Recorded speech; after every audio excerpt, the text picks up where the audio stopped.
Today on the Dallas Sports Dude podcast, we look at this week in Dallas area sports, give you a stat that you can use to impress people with at parties, a sports opinion that you didn't know you needed, and 5 questions I would ask Jerry Jones if I got an interview. Let's go.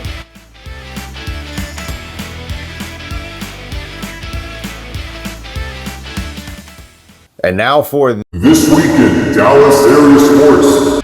The Dallas Cowboys won a thriller Sunday night, albeit an ugly game, second week in a row, against the Pittsburgh Steelers, 20-17. Dak Prescott threw a game-winning touchdown to Jalen Tolbert with less than a minute remaining. Rico Dowdle had a career night for himself with 20 carries and 87 yards. It looks like he has taken over the feature role in that backfield.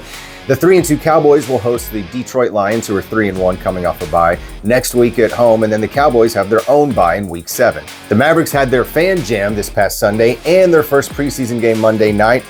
Most of their stars did sit. However, Jason Kidd did say that aside from Luka Doncic, the rest of the guys probably will play in the final 3 preseason games. The Mavericks did lose 121-116. Their next preseason game is Thursday as they host the Utah Jazz. The Stars, after starting off the preseason 5-0, ended up losing their last preseason game. They finished the preseason 5-1.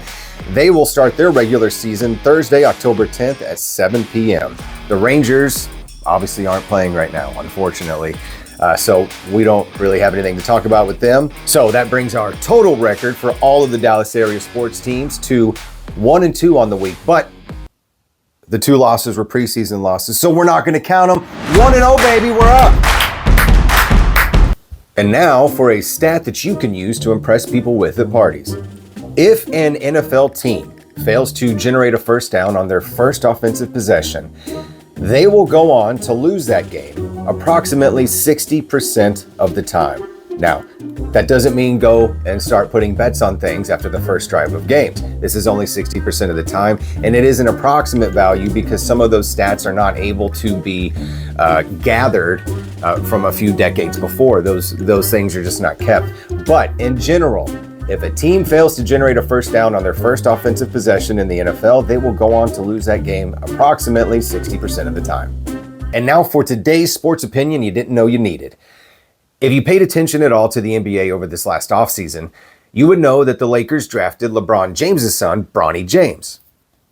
At first glance, it seems like a really cool story, a father and a son playing together in the NBA. As a father of a 5-year-old son, that would be just a dream. I feel like most fathers do dream about doing something like that with their sons or being able to. Obviously, for most of us, 99.999% of the people in the world, that's not going to be able to happen.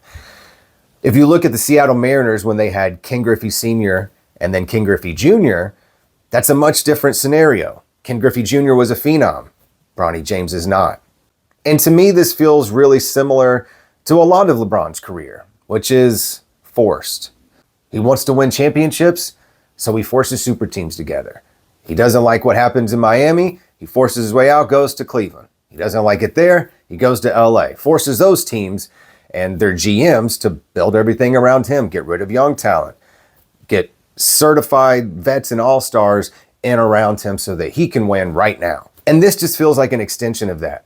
Bronny James, compared to the rest of us, is probably an amazing basketball player, but he doesn't look like an NBA player. Bronny should probably still be in college for another year, and then he would probably need a little bit of seasoning in the G League before he even had a shot really at making an NBA roster if his dad wasn't LeBron James. So here's a big question that I think needs to be asked, and I haven't really seen anybody propose this as of yet. What's going to happen to Bronny James once LeBron James retires? It's a question that needs to be asked. Because is he going to remain on the Lakers? Are they still going to use a roster spot for him? How are the other guys in the league that are on the end of benches going to feel about this guy who only got a spot because his dad is LeBron James? It's just something to think about, and it raises the question of, is LeBron doing what's best for his son, or is he doing what's best for himself to create a narrative about him playing with his son, create more media hype, and bask in the light of that? I don't know the answer, but it's something to keep an eye on because the NBA is a business and it is cutthroat. And when LeBron's not around anymore, what's going to happen to Bronny? Okay, and for today's final segment, something we're going to try to do every week, here are 5 questions that if I were granted an interview with Jerry Jones, which, let's be real, I'm probably never going to, what would I ask him? All right, question number 1. Let's go. Thanks for joining me today, Jerry. Looking back on this offseason, you ended up signing Dak and CeeDee Lamb to monster contracts anyway. Do you regret not doing that sooner and enabling your team to free up some cap space and address some other weaknesses around your roster? Question number 2. Jerry, you guys haven't been to an NFC Championship game since the 95-96 season.